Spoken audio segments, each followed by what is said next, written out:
Welcome to Scofield Farm. Today I'm going to talk about our favorite way to preserve all of that basil at the end of the summer gardening season. We actually have tons of chives as well. So I'm going to show you how I use the chives with the basil, and it's our favorite way of using these all winter long to have our fresh garden meals extended. And what we're going to make today is my non-recipe homemade pesto. And I have a nut allergy, so I do not use nuts in my pesto.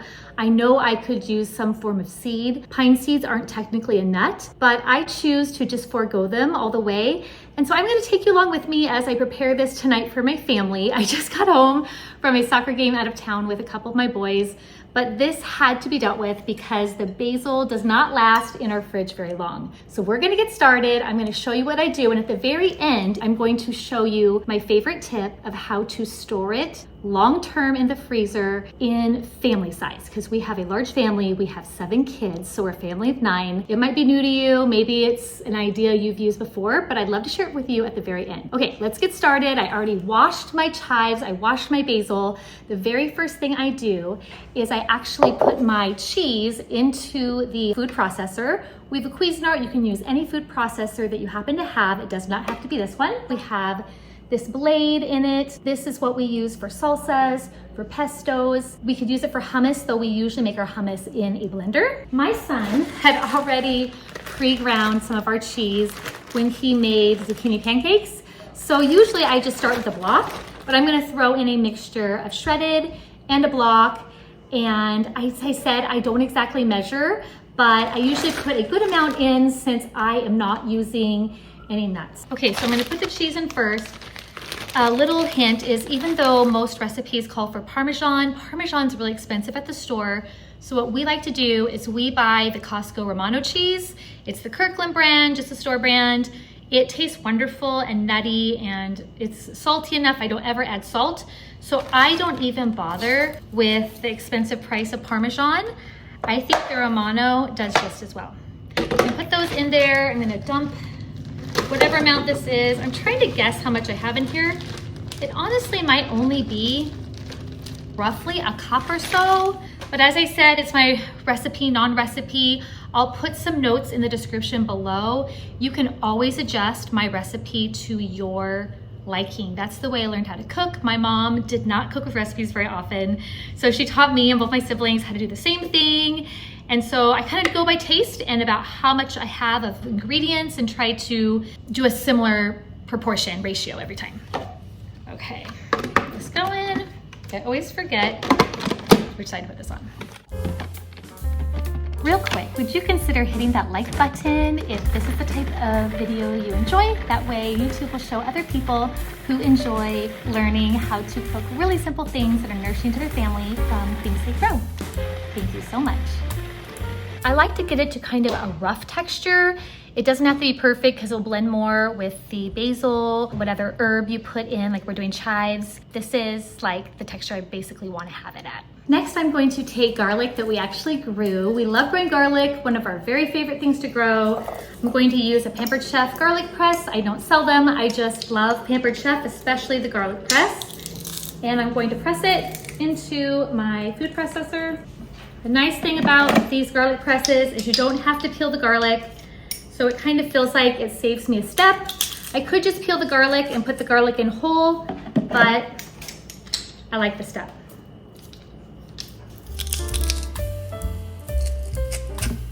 I'm doing 5 cloves in this specific recipe tonight. I don't have an exact amount, but we do like a lot of garlic, so this might be a higher proportion garlic than you like. You just do it to your taste.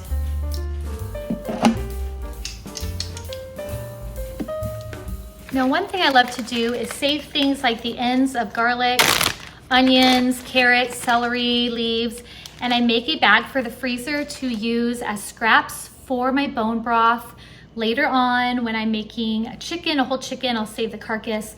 I'll throw some of these scraps of veggies I collected that I put in the freezer, and it's a really easy way to eliminate waste and to stretch what you have to make more items for your kitchen. Now, if you're new to homesteading, a great way to start homesteading is in the kitchen by making more and more foods that your family already enjoys eating. My family loves pesto. Well, I've got to tell you one little exception. My 10-year-old daughter does not love pesto. It's like the one thing that she's picky about, but everybody else loves pesto. And one way we like to enjoy pesto, since we are a mostly gluten-free family, by mostly I mean 4 of my 7 kids cannot have gluten at all. So we like to do it instead of over pasta. We usually do a pesto rice, and it is delicious. If you've never tried putting pesto over rice, I highly recommend it, and you'll have to let me know what you think of it when you try it. Now I'm trying to guess how much basil I'm actually putting in here. I would say it's roughly 1.5 cups. It's going to be more of a chive pesto with a little bit of basil instead of a basil pesto with a little bit of chives. I harvested this basil a few days ago, and real life, big family, I had not got around to making the pesto. I thought I'd be able to do it the night that I canned a bunch of pinto beans, but I was honestly exhausted, and just babysitting the pressure canner alone was a lot. Okay, had to pick through and take out the ones that wilted and browned, because for me, homegrown basil does not last in the fridge as well as sometimes store-bought. I'm not entirely sure why, but I try to process it or use it right away fresh because of that reality for me. You'll have to let me know if it happens to you. I don't know if it's just the way I pick it and handle it, or if that is kind of across the board with homegrown fresh picked basil. You might like to subscribe if you want to see future content like this, as I show how we grow our own food, how we involve our kids in all we do, how we make things from what we grow. I don't want to put these in whole because they'll be snake-like and wrap around the blades, so I just want to roughly cut them up a little bit so that they can blend into the cheese and basil and garlic mixture a little better. I love the flavor of chives. I think they are nice and mild, oniony kind of flavor. If you don't grow them, they are such an easy herb to grow, especially in our zone, which is Zone 9B in Northern California. They do really, really well. They are a perennial, and as I said, they are often the very first thing to bloom in our garden in the early spring, sometimes late winter as well. Okay, let's see how that goes into the food processor. All right, I'm gonna put a bunch of this in here. As I said, I'm not exactly measuring. I have so many chives. I actually am planning on making some more chive salt. I do have a video about how I make chive salt or herb salt. I will be sure to link to that in the description below. Whenever I do homestead kitchen videos, I like to try to include some different other recipes in my description in case this is the time of year that you're looking to preserve things you've grown, or even the things you've got at farmer's market, and find creative ways to eat your freshly grown produce, or creative ways to gift it to a friend or relative during the holiday time.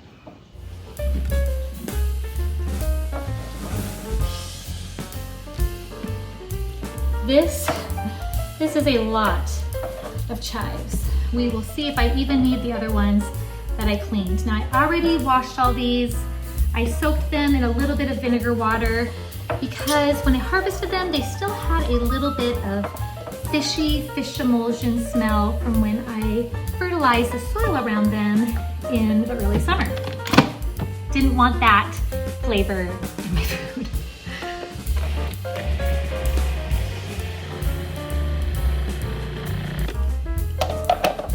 Sometimes I've got to take this little spatula and get it closer to the blade. Kind of got stopped up with all that cheese in there.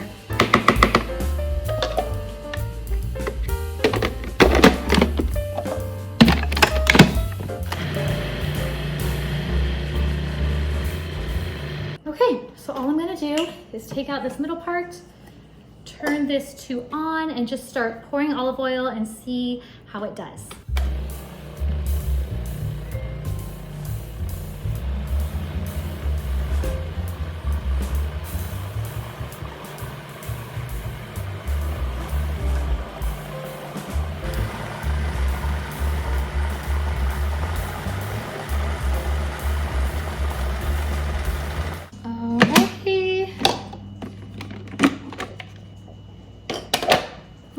That smells so good. It is a little more herby and olive oily than I usually do. There's usually a little bit bigger ratio of cheese, but the smell is amazing. I am not complaining. This is gonna taste good. I'm gonna do a little taste test just to make sure it's how I like it. Wow. Definitely salty enough. The cheese does that for it. It's got a little bit of kick from the garlic, and it's definitely more chivey than basil-y, so my daughter actually might like this one.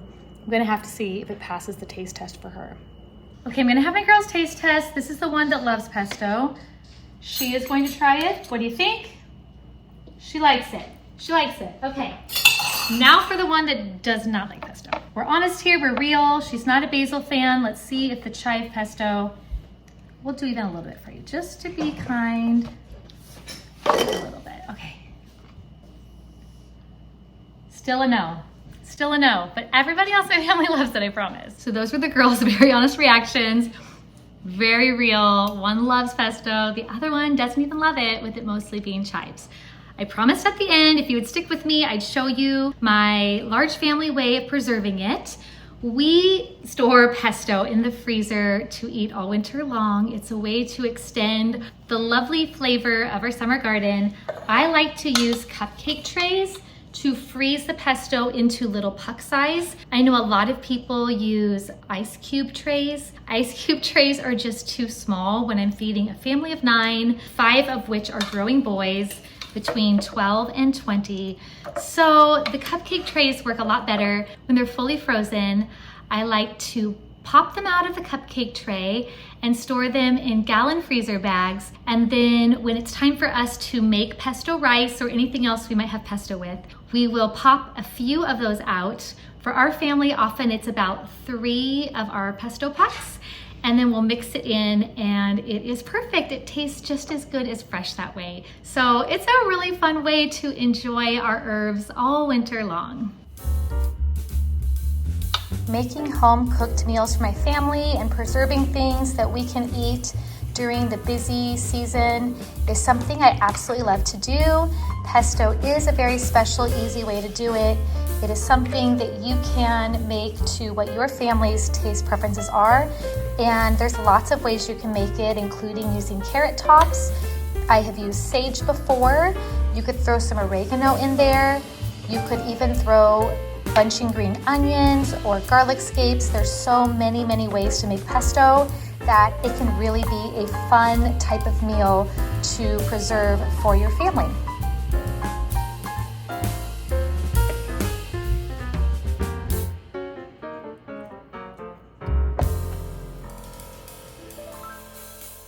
I am getting the last little bit out of here. It won't quite be 12 pucks, but that's okay. I think we'll have about 10 pucks put up for the winter.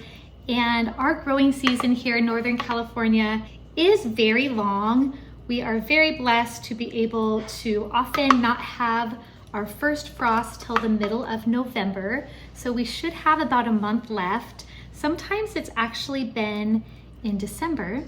So I will keep harvesting my basil more and more, harvesting my chives, putting up as much of this as I can so that we can enjoy it as a family. You'll have to let me know if you're going to try to make your own pesto and which herbs you decide to put in it.